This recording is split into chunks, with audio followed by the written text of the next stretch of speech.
Good morning and welcome. My name is Lucy and I am here with my colleagues Ash and Stu, and we are Zenzo Digital. At some point, all businesses will go through some form of digital transformation, especially when looking to grow and scale. Today we're going to talk about putting talent at the forefront of digital transformation. Before we start, please note that there is a QR code on each slide which you can scan and send us questions. We'll review at the end. So a little bit about us. Zenzo Digital is a recruitment agency that specialises in supplying contract and permanent talent for digital transformation programs, technology, data and product. Today we're here focusing on digital transformation. We're often engaged by businesses to help shape their requirements, turn them into job specs and place key talent with them. This can be a one-off or to build an entire team. So what is digital transformation? Over to you, Stu. Thanks, Lucy. So first, let's define what digital transformation actually is. Digital transformation is the process of using digital technologies to create new or modify existing business processes, culture and customer experiences to meet changing business and market requirements. So effectively, this could be an existing business modifying what they currently do, using digital transformation to increase revenue and improve customer experience, but it could also be a new company disrupting existing markets with a new offering. Thanks, Stu. So Nike is obviously a well-recognised international brand, and they were looking to increase revenue and customer experience through digital transformation. The way they did that was through apps. They produced various apps to help them do that, and they built in machine learning technology, recommendation algorithms, loyalty programs were built in, and they made the selection of new trainers easier for customers to buy through a 13-point map scanning solution of their feet. In turn, operational efficiencies and ways of working were improved. They were able to release shoes to customers quicker, and sales in Japan alone grew by 100%. Over to you, Liz. So both Airbnb and Netflix are examples of businesses that have disrupted existing markets with new offerings. It is well known that Netflix transformed how people select and watch films, documentaries and other content by making it available on digital platforms. This enabled customers to pay a monthly subscription to view whatever they wanted, all from the comfort of their home or via remote devices. So gone were the rainy trips down to the video store and the fear of the late return charges, which was the case with previous video rental businesses.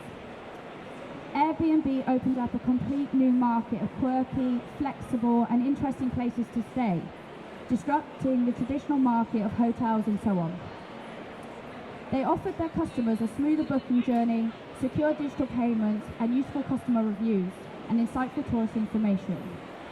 And the hosts were able to review customer profiles prior to accepting their booking with in-depth security checks in place.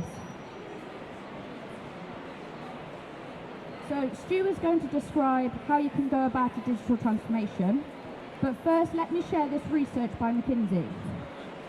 They said of the companies that embark on a transformation journey, only 30% are able to sustain their improvements in the long term. Just 30%. Who else here was surprised by the level of failure or success, depending on how you want to look at it? McKinsey went on to propose reasons for this, which Ash will run through shortly. But first, back to you, Stu. Thanks, Lucy. So how do businesses go about digital transformation? As with most things, there are multiple models available, but again, as with most things, there isn't one size that fits all, but there are some key elements to a successful delivery. So one popular model that companies will use will be based on the 4 pillars of digital transformation shown here.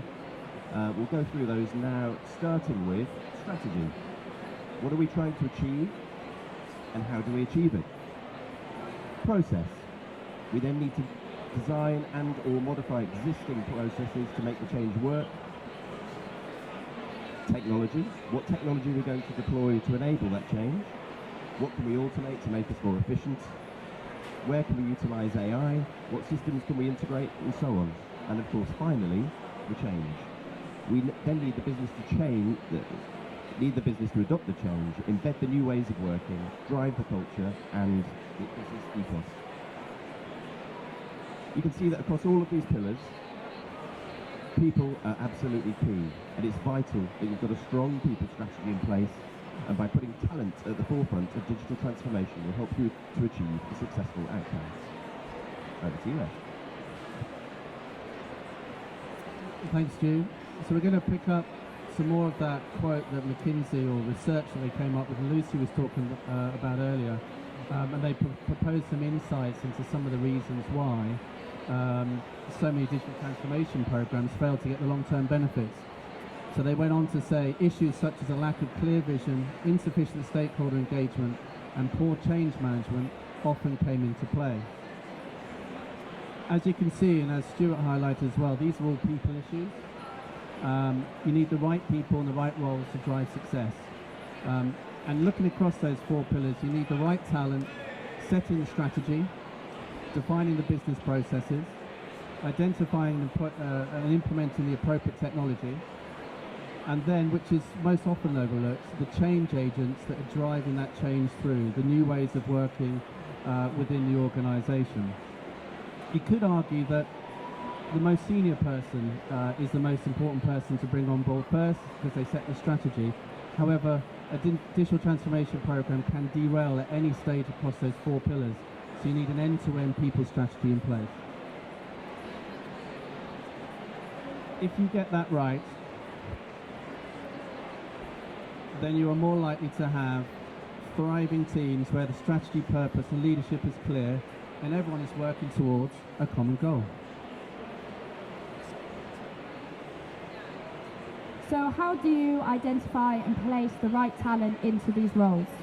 You of course need to look inwards first. Where are the strengths of your team and where are the gaps? Have we got expertise in-house that have previously set up and delivered a transformation program? Even if you do, it is likely we will need external support to provide specialist skills within key areas. So, where do you go for that support? External partners will be used to provide expert talent to help shape and deliver your program. And the two main types of partners would usually be consultancies or, like us, a recruitment agency. So, starting with consultancies first. So these will include the big four that many of you will be familiar with, and also other large and smaller consultancies that specialise in digital transformation. They'll come with broad sector experience, and by setting up and delivering the transformation, and are strong at working with senior leadership to help define the strategy and target operating model, and they're often used for delivery as well. There are, of course, advantages and disadvantages to using them. So we'll have a look at some of the advantages, first of all. They'll come with a deep experience in digital transformation, so a broad sector experience, setting the strategy and planning delivery.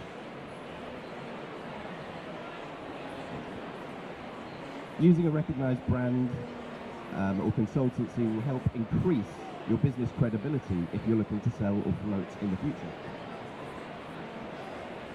They're a good one-stop shop for resource, so they'll be able to offer a deep bench of resource all under one roof, offering multiple skills and flexibility. And of course, accountability. When you outsource the program to a consultancy, you're outsourcing a larger part of the risk as well. So if you set up the contract correctly from the start, then you'll be able to set delivery milestones, and if they're not met, this can trigger financial penalties. And some of the disadvantages of using a consultancy. Expense. So unsurprisingly, consultancies will charge a premium for their expertise.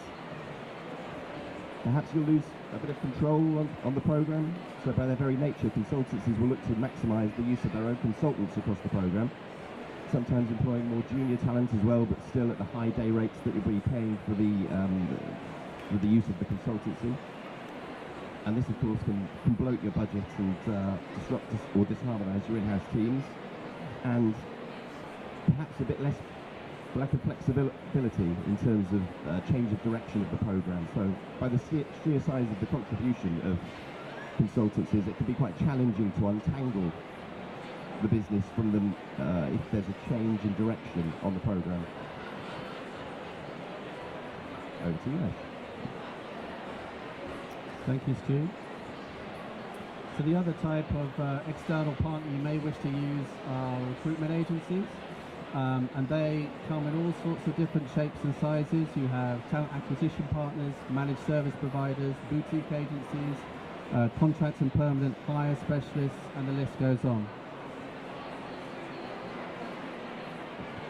Recruitment agencies such as Zenzo Digital will be specialists in providing talent for digital transformation programs. They offer a mixture of consultancy, so advising on the market and helping to define roles for the business, and also delivery, so they're able to identify and place top talent into those roles. This is often a mixture of permanent, contract and interim hires. As with consultancies, we have some advantages and disadvantages to consider with using recruitment agencies, and I'm going to try and click and speak at the same time. So the first one is trusted advisor and partner. So often recruitment agencies are used to represent their business externally when going out to recruit. They're able to identify particular talent, advise on rates, availability, and market conditions to help you shape a plan.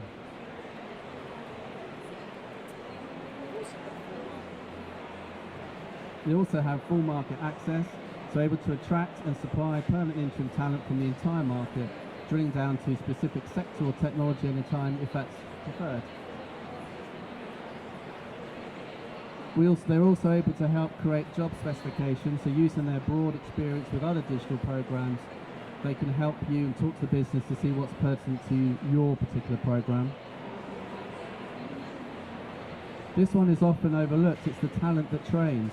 So you're bringing in talent to deliver specific roles, but also get them to transfer skills to some of your existing teams, upskill them so you leave more of a longer lasting legacy, and transformation, as we know, evolves and keeps going, so they're in a better place to carry that forward. The flexibility is they'll recruit what you need when you need it. And finally, cost. Whilst not insignificant, they are often cheaper than consultancies, and yet you can still bring in talent that have that Big Four experience if you so wish. So some things to consider, some disadvantages potentially. So with a consultancy, as Stu was talking about, you're often outsourcing a big chunk of the program, and they'll bring with them a methodology that everybody is following. In this case, you are likely to be bringing contractors within their own limited companies, so you're going to need to get lots of individual businesses aligned to the same ways of working and methodology.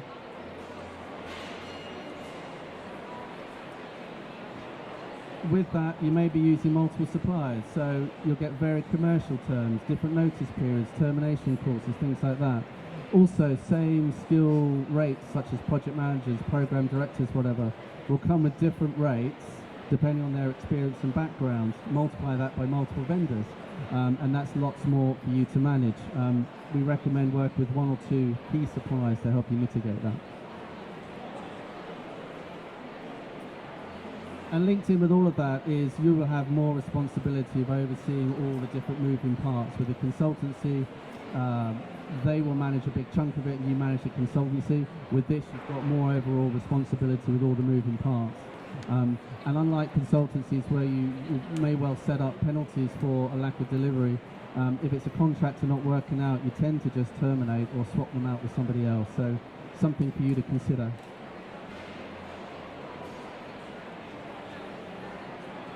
Over to you, Liz.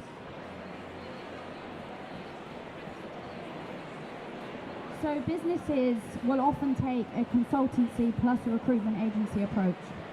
The consultancy set out the strategy, the target operating model, and the agency supply key perm hires with specialist contractors to support.